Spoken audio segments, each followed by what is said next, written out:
नमस्कार दोस्तों, क्या आप महसूस कर सकते हो कि जो हमारे 2020 में जो लॉकडाउन लगा था, उस लॉकडाउन में क्या था कि आप लोगों को दोस्तों घर में बैठना था।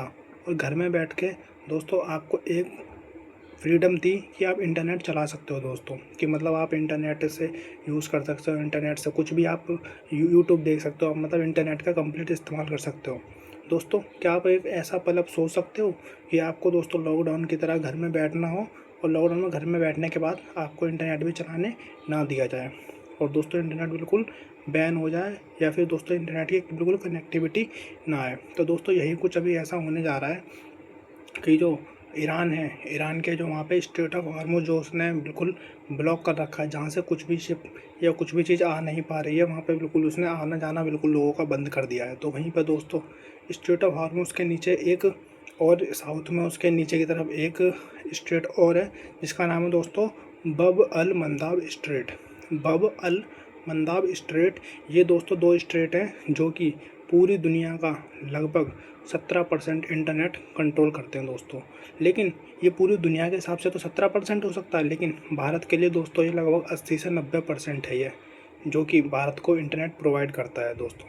तो दोस्तों क्या हुआ कि अभी ईरान ने जो अमेरिका के हमले के बाद जो ईरान ने धमकी दी है दोस्तों, मैंने आपको पहले भी एक वीडियो में बताया था, जिसमें कि ईरान जो है वो स्ट्रेट ऑफ हार्मुज़ में जो इंटरनेट की जो केबलें होती हैं, जो फाइबर ऑप्टिकल केबल होती हैं, वो दोस्तों नीचे से आ रही हैं उसमें।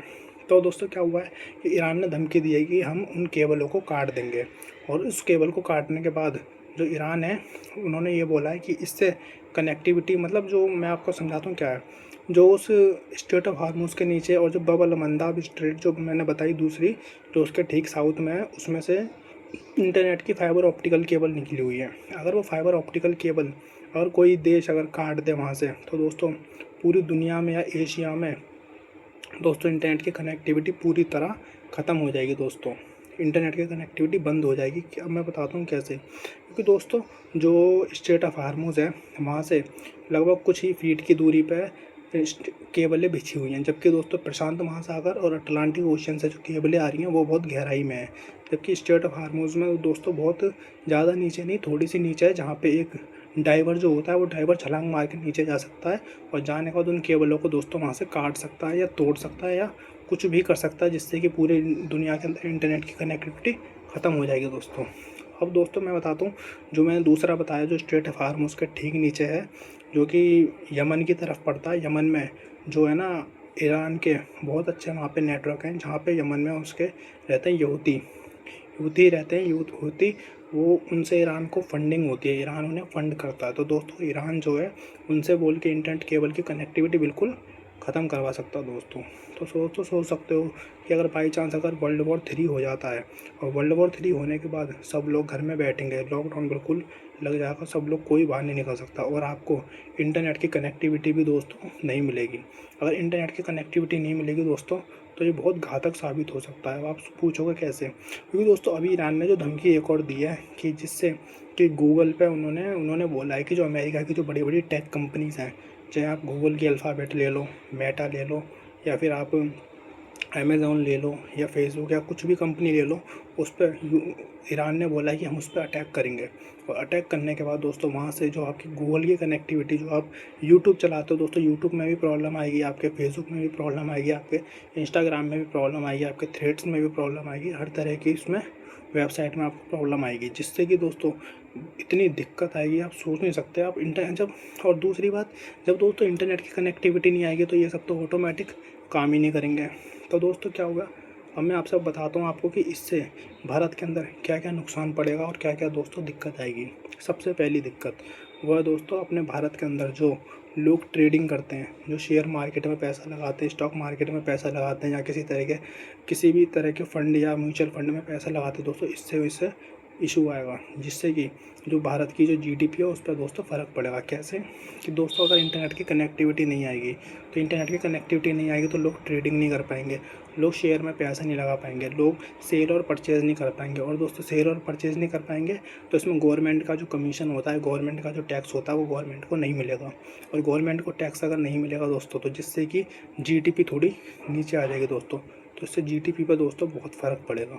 दूसरी चीज़ दोस्तों, जो लोग भारत के अंदर जो हम यूपीआई इस्तेमाल करते हैं या किसी भी तरह का पेमेंट इस्तेमाल करते हैं या पेटीएम इस्तेमाल करते हैं, फ़ोन पे इस्तेमाल करते हैं, यूपीआई यूनिफाइड पेमेंट इंटरफेस, वो दोस्तों किसी का भी वर्क नहीं करेगा। कोई भी व्यक्ति किसी तरह का कोई पेमेंट नहीं कर पाएगा दोस्तों, जिससे कि उसका लेन देन का काम उसमें बाधा आएगी। ये दोस्तों इंटरनेट कनेक्टिविटी की प्रॉब्लम होगी। और दोस्तों इसके अंदर आपकी जो आप डिजिटल सर्विसेज होती हैं, जैसे कुछ जो लोग यूट्यूब पे वर्क करते हैं या फेसबुक पे वर्क करते हैं या इंस्टाग्राम पे वर्क करते हैं दोस्तों, उनके लिए भी दिक्कत है, क्योंकि वो लोग वीडियो को अपलोड नहीं कर पाएंगे।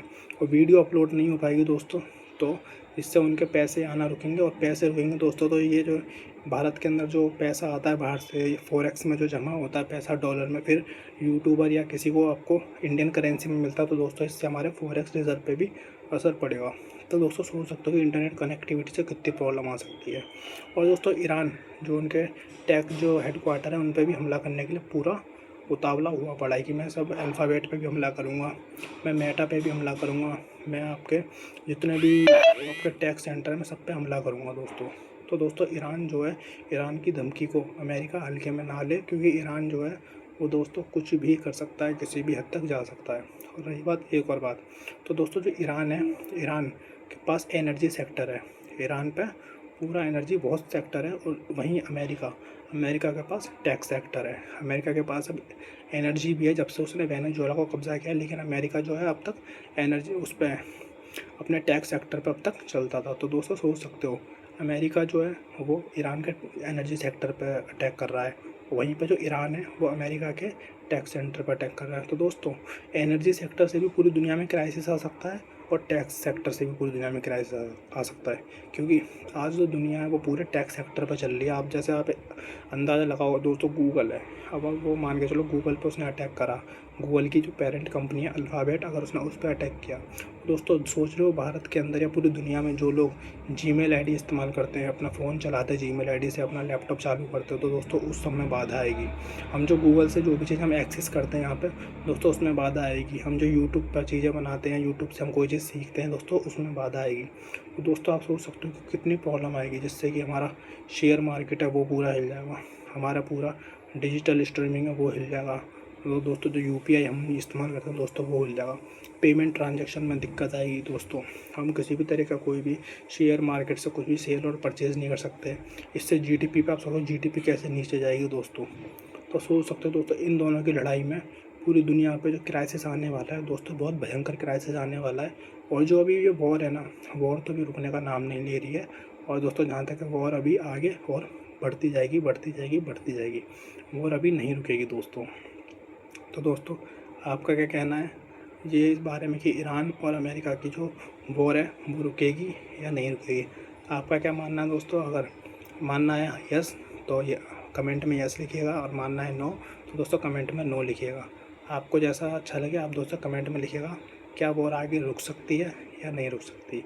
दोस्तों चलते हैं फिर, नमस्कार।